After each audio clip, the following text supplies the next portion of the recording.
Shalom, perkenalkan nama saya Berniati Palakbiran STH, mahasiswa PPG Daljab Kemenak tahun 2025, LPTK Institut Agama Kristen Negeri Ambon batch pertama.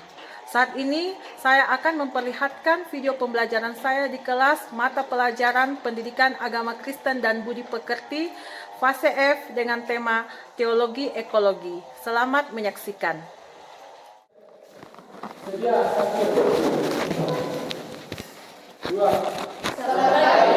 Selamat pagi anak-anak.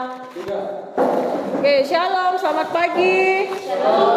Bagaimana kabar kalian pagi hari ini? Luar biasa, sehat semua ya, puji Tuhan. Oke, sebelum kita masuk dalam pembelajaran kita yang Ibu tunjuk minggu lalu untuk pimpin doa, silakan maju ke depan.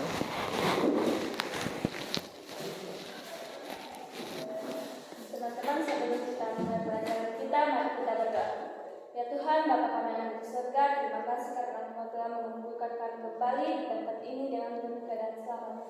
Pada pagi hari ini Tuhan, kami akan melakukan kegiatan kami, yaitu proses belajar mengajar, tuntut dan sertai kami, agar apa yang kami pelajari dapat tertanam baik dalam hati dan pikiran kami.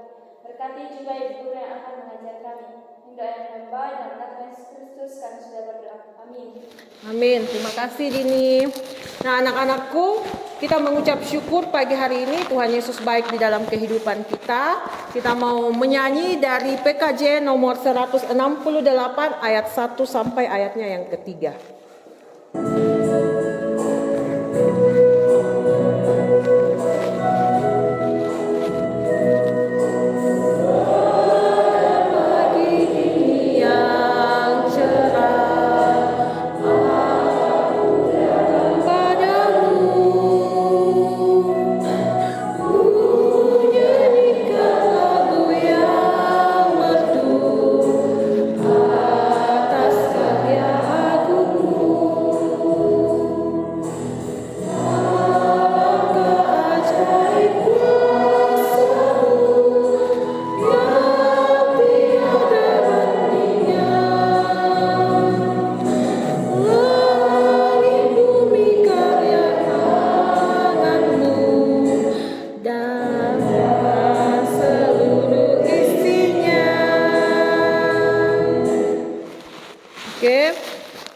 Ibu absen dulu ya.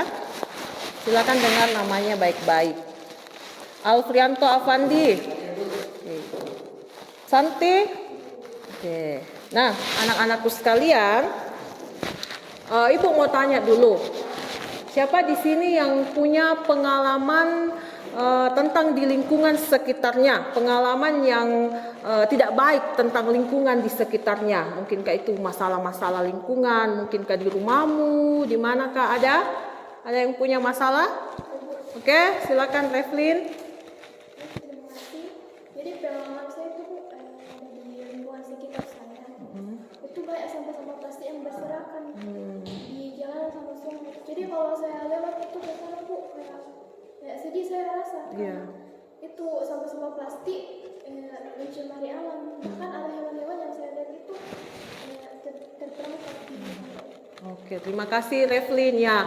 Jadi sangat mengganggu ya kalau misalnya dekat rumah kita ada sampah, mengganggu. Masih ada lagi yang mau ingin menceritakan pengalamannya? Ada? Oh ya, silakan Margareta.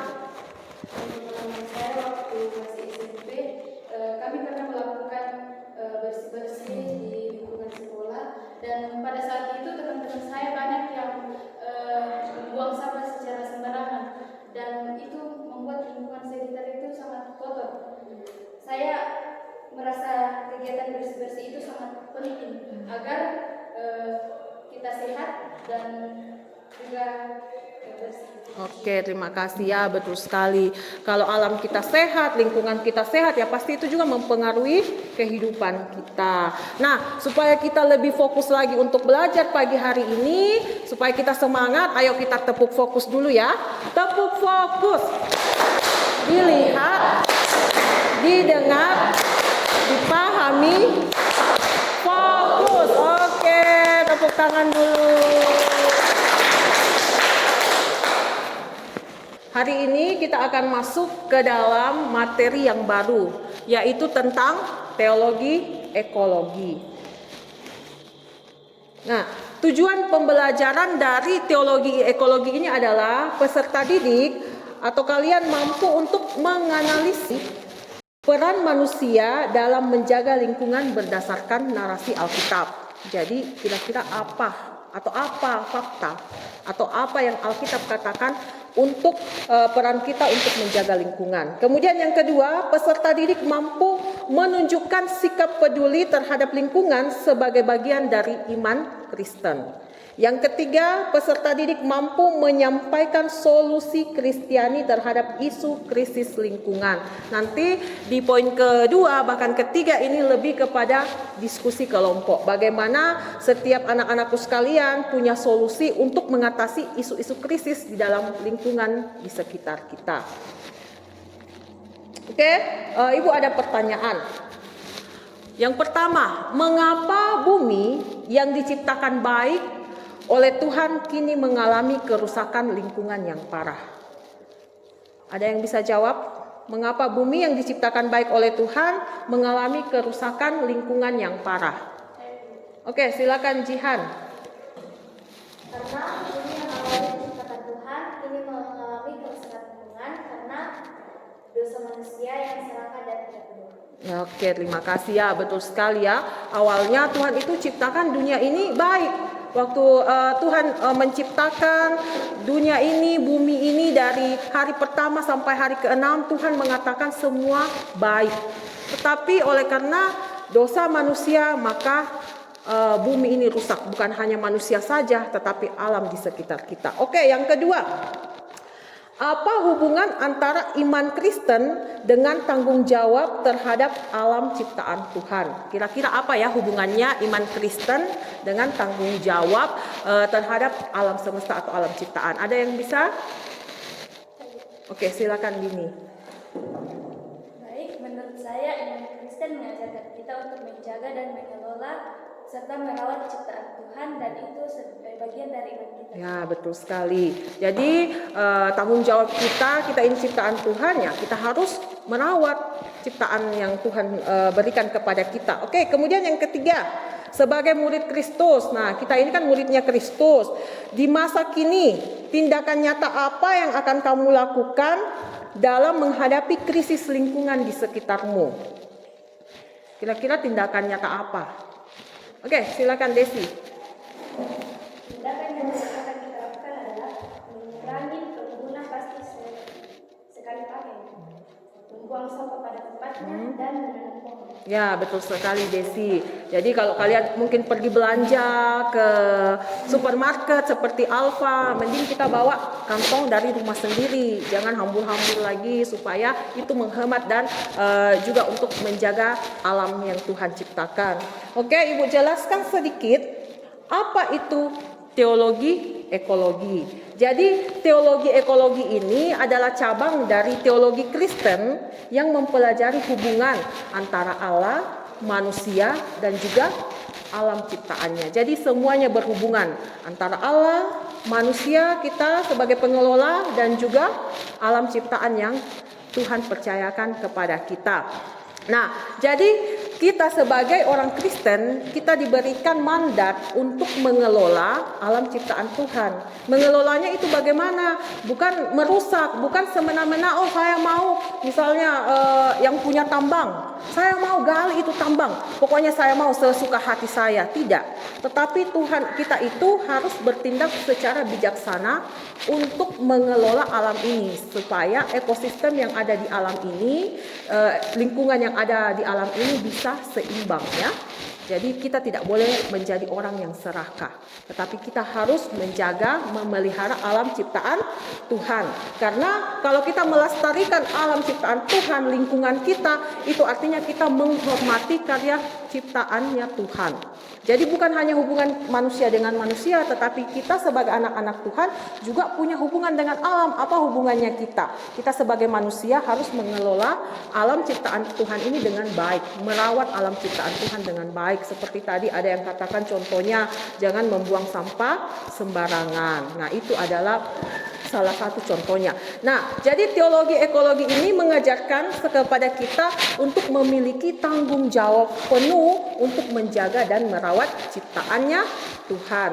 Jadi setiap kalian ini, setiap kita orang Kristen itu diundang untuk berpikir secara kritis tentang dampak tindakan yang kita akan alami jika lingkungan ini tidak dirawat dengan baik. Jadi kita ini punya panggilan untuk mengelola ciptaannya Tuhan, mengelola alam di sekitar kita itu dengan penuh rasa kasih. Kasih dari mana? Ya, kasih dari Tuhan. Nah, dasar-dasar teologi ekologi dalam Alkitab itu bisa kita lihat di dalam Kejadian 1 ayat 26 sampai 28. Kejadian 2 ayat 15 itu semua berbicara bagaimana Tuhan menciptakan manusia itu untuk mengelola atau untuk menjaga alam ciptaannya Tuhan. Kemudian Mazmur 24 ayat 1 bahwa bumi dan semua isinya ini adalah miliknya Tuhan, bukan miliknya kita. Kemudian Roma 8 ayat 19 sampai ayatnya yang ke-22 bahwa kerusakan alam itu mencerminkan realitas dosa yang memasuki dunia, tetapi oleh karena karya penebusan Yesus Kristus di kayu salib, maka alam semesta juga ini dipulihkan. Jadi bukan hanya manusia yang mengalami pemulihan oleh Tuhan, tetapi juga alam di sekitar kita. Nanti dasar-dasar teologi ini akan kalian lebih kaji lagi di dalam kelompok diskusi sebentar. Kemudian apa yang diajarkan oleh Alkitab tentang alam dan lingkungan? Yang pertama bahwa pemeliharaan alam. Alkitab mengajarkan bahwa kita harus menjaga dan memelihara alam sebagai bentuk tanggung jawab kita terhadap ciptaan Tuhan. Ini yang harus kamu ingat ya. Jadi garis bawahi bahwa kita harus menjaga, memelihara sebagai bentuk apa? Tanggung jawab kita sama Tuhan. Kemudian yang kedua, keadilan sosial dan lingkungan. Keadilan dalam Alkitab tidak hanya mencakup hubungan manusia dengan manusia. Jadi bukan hanya manusia dengan manusia yang diceritakan, yang dijelaskan di dalam Alkitab, tetapi ada juga membahas tentang hubungan manusia dengan alam. Nah, jadi perusakan lingkungan berdampak pada masyarakat yang lebih lemah, seperti mereka yang hidup di daerah yang rentan terhadap bencana alam. Jadi jangan heran kenapa bisa terjadi longsor, kenapa bisa terjadi banjir. Itu semua karena ulah manusia yang tidak merawat, yang tidak bertanggung jawab terhadap alam. Nah, peran manusia. Manusia adalah pengelola ciptaan Tuhan, bukan penguasa tunggal. Jadi ingat ya anak-anakku sekalian, kita ini diciptakan Tuhan sebagai pengelola.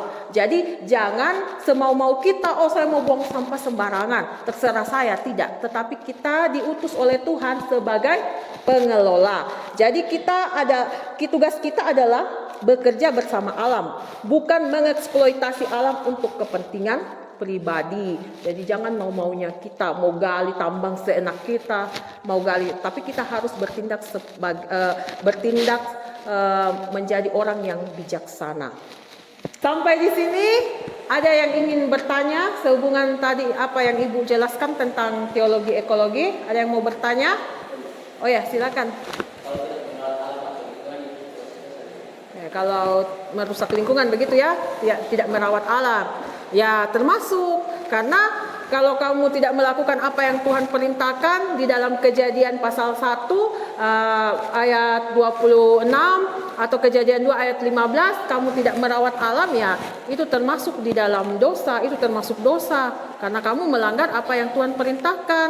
Kan kita manusia diberi mandat atau tanggung jawab oleh Tuhan untuk memelihara alam. Jadi termasuk ya, makanya kita harus merawat alam. Oke, bagus sekali pertanyaannya. Terima kasih Reski.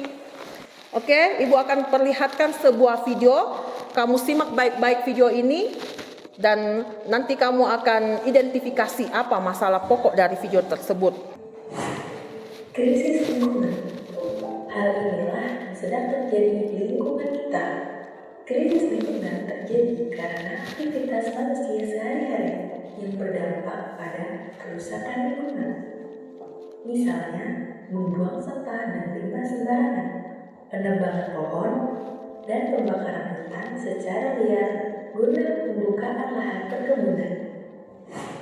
Apa itu krisis lingkungan? Krisis lingkungan adalah peristiwa menurunnya kualitas lingkungan, baik air, udara, maupun tanah yang ada di sekitar kita. Dampak dari krisis lingkungan ini beragam, mulai dari banjir, tanah longsor, polusi udara, bahkan yang lebih parah adalah global warming. Bagaimana cara mencegahnya? Pertama, buanglah sampah dan limbah pada tempatnya. Kedua, mengolah barang bekas yang dapat didaur ulang kembali. Dan terakhir, mulailah menanam pohon.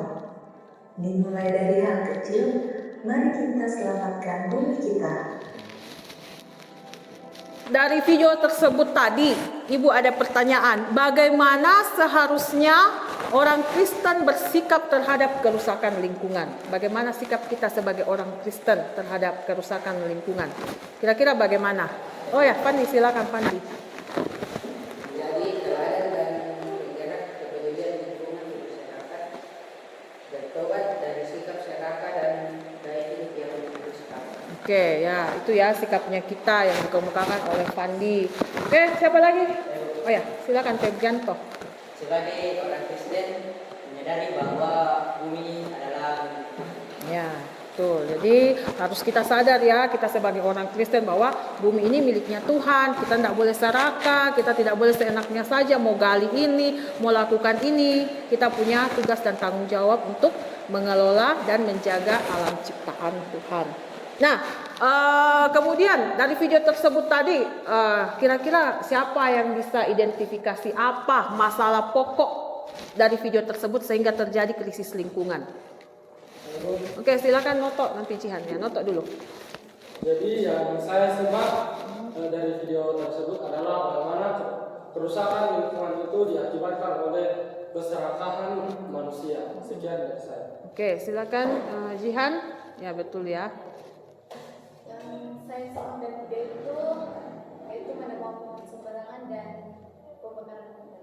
Oke, terima kasih. Iya, kalau itu contoh nyatanya ya, kalau kita tebang pohon sembarangan ya, hutan itu akan gundul, akan terjadi longsor dan sebagainya seperti itu. Nah,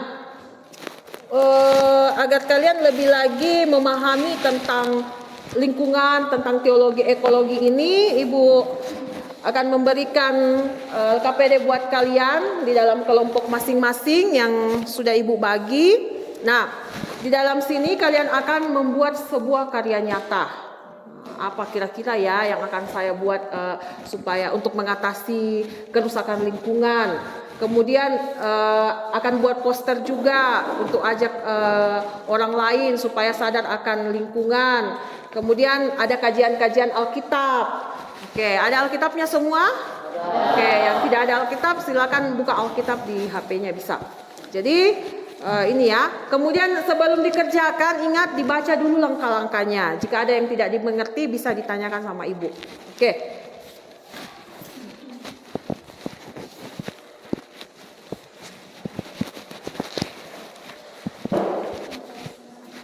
Jangan lupa tulis nama kelompok masing-masing.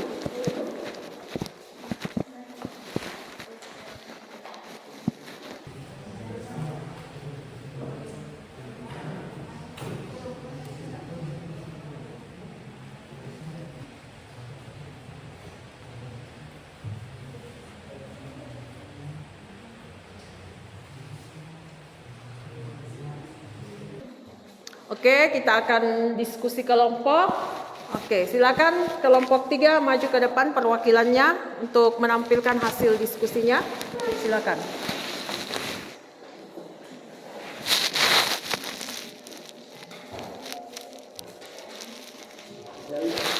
Baik, terima kasih atas kesempatan yang telah diberikan kepada kami. Perkenalkan kami dari kelompok 3 akan memaparkan hasil dari diskusi yang telah kami lakukan, yaitu kami memiliki rencana kegiatan nyata yaitu gerakan bersih sungai dan edukasi lingkungan.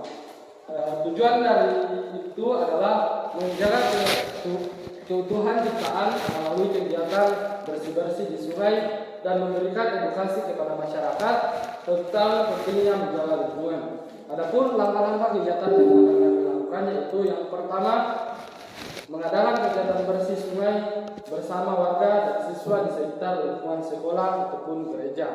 Yang kedua yaitu membagikan pamflet edukasi tentang tanggung jawab manusia terhadap lingkungan menurut Alkitab.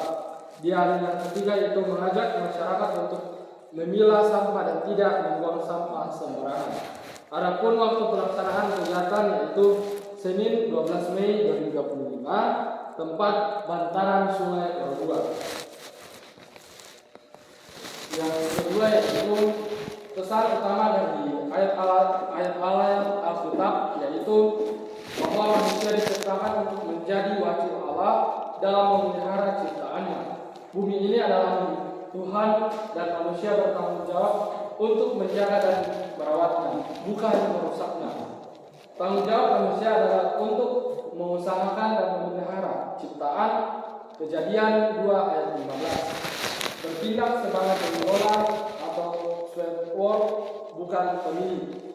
Kita harus menjaga kelestarian alam sebagai bagian dari ibadah dan ketaatan kepada Allah. Yang ketiga yaitu dosa membawa kerusakan tidak hanya pada hubungan manusia dengan Tuhan, tetapi juga pada alam ciptaan. Roma 8 ayat 19-22 menjelaskan bahwa seluruh ciptaan merintih karena kerusakan yang ditimbulkan oleh dosa manusia. Pola hidup egois dan serakah menyebabkan eksploitasi alam dan kehancuran lingkungan. Adapun posternya yaitu seperti yang ada di gambar, bahwa ini adalah poster kami, yaitu jaga alam, jaga iman. Dan saya mengajak kita sekalian dari poster ini, mari kita menjadi garam dan terang dunia, termasuk dalam menjaga ciptaan Tuhan. Sekian dan terima kasih. Dan saya silakan kepada kelompok lain jika ada tanggapan atau saran, saya persilakan.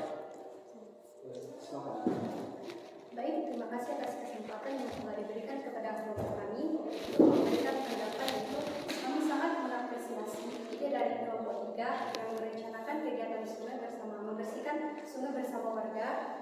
Kami harap kegiatan ini dapat berkelanjutan dan disertai dengan edukasi kepada warga agar tidak membuang sampah sembarangan. Terima kasih.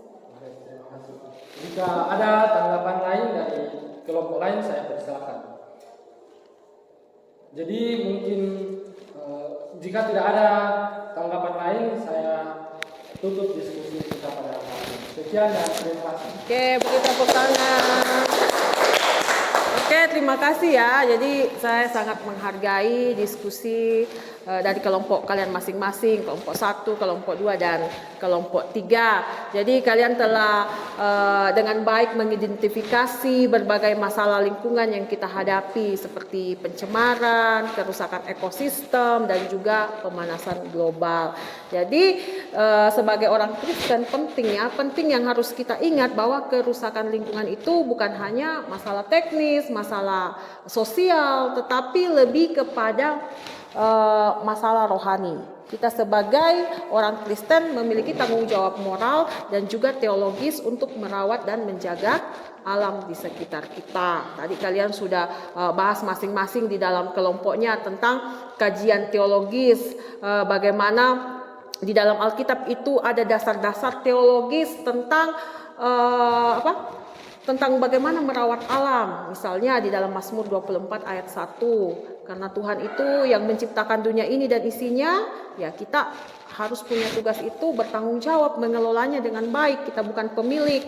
Kemudian Kejadian 2 ayat 15, tanggung jawab kita untuk menjaga alam ciptaannya Tuhan. Kemudian di Roma 8 ayat 19 sampai 22, di situ bahwa kerusakan alam ini juga mencerminkan realitas dosa yang memasuki dunia. Jadi bukan hanya manusia yang jatuh ke dalam dosa, tetapi alam juga ikut. Artinya alam juga ini rusak oleh karena ulah dari akibat dari dosa manusia. Tetapi puji Tuhannya kita mengucap syukur oleh karena karya penebusan Tuhan Yesus di kayu salib memulihkan kita manusia, dan bukan cuma kita, alam juga dipulihkan oleh karya penebusan Tuhan Yesus di kayu salib. Oke, anak-anakku sekalian, silakan setiap kalian mencatat materi yang tadi kita sudah pelajari. Apa yang kamu ingat, silakan dicatat di buku kalian masing-masing materinya. Sudah selesai semua mencatat materi yang kalian dapatkan? Nah, siapa yang bisa memberi kita kesimpulan dari materi yang telah kita pelajari bersama-sama pada hari ini? Ada yang bisa? Oke, silakan Kelvin. Kesimpulan yang saya dapatkan pada materi hari ini adalah lingkungan adalah anugerah Tuhan yang harus kita jaga dan pelihara. Kita sebagai orang Kristen, kita dipanggil untuk menjadi pengelola yang setia terhadap ciptaan Tuhan. Terima kasih. Oke, terima kasih Kelvin, ya betul sekali. Jadi kita ini adalah pengelola, bukan pemilik. Jadi tugas kita itu menjaga lingkungan, terutama lingkungan di sekitar kita. Jadi bukan hanya masalah sosial, tetapi bagian dari ketaatan kita kepada Tuhan. Kita orang percaya, kita punya iman, berarti kita harus melakukan iman itu, karena dikatakan iman tanpa perbuatan adalah mati. Jadi kalau kita merasa, oh saya orang percaya, saya ini pengikutnya Kristus, berarti saya harus punya ketaatan. Nah, ketaatannya apa? Bukan hanya saya harus berkata benar, saya harus berbuat yang jujur, bukan hanya itu, tetapi lingkungan kita juga harus kita perhatikan. Kita harus melihat lingkungan kita. Apakah lingkungan kita ini sudah bersih? Apa yang harus kita lakukan jika lingkungan kita tidak bersih? Misalnya ada sampah, coba lihat di sekitarmu, ada sampah tidak? Kalau ada sampah, apa yang dilakukan? Dibuang di tempat sampah. Silakan cek, ada tidak sampah di sekitarmu? Ya, ada. Oh ya, ini ada di sini, Fandi. Silakan buang di tempat sampah. Nah, ini contoh nyatanya kita membuang sampah pada tempatnya. Jadi anak-anakku, ibu berharap kita semua semakin sadar, ya, semakin sadar bahwa kerusakan lingkungan adalah panggilan bagi kita untuk bertindak di dalam iman, ya. Kita harus bertindak di dalam iman, tindakan nyata. Kita harus bertindak, bukan hanya kita percaya saja, tapi ada tindakan nyata untuk menjaga, memelihara alam di sekitar kita. Sampai di sini sudah paham? Oke, ada yang ingin bertanya? Masih ada yang belum mengerti? Tidak ada? Oke, mengerti semua? Oke, sampai di sini dulu pembelajaran kita pada hari ini. Mari kita berdoa. Terima kasih Tuhan Yesus, kami bersyukur untuk alam ciptaan yang Tuhan telah berikan kepada kami. Terima kasih Engkau baik di dalam kehidupan kami, yang memberi kami alam yang indah untuk kami tempati Tuhan. Berikan kami kekuatan, bahkan rasa tanggung jawab Tuhan, agar kami boleh sungguh-sungguh menjaga, memelihara alam ciptaan ini dengan baik seturut dengan kehendak Tuhan. Terima kasih Tuhan Yesus, kami mengucap syukur, di dalam nama Yesus kami berdoa. Amin. Oke, terima kasih anak-anakku. Iya. 1, 2. Terima kasih.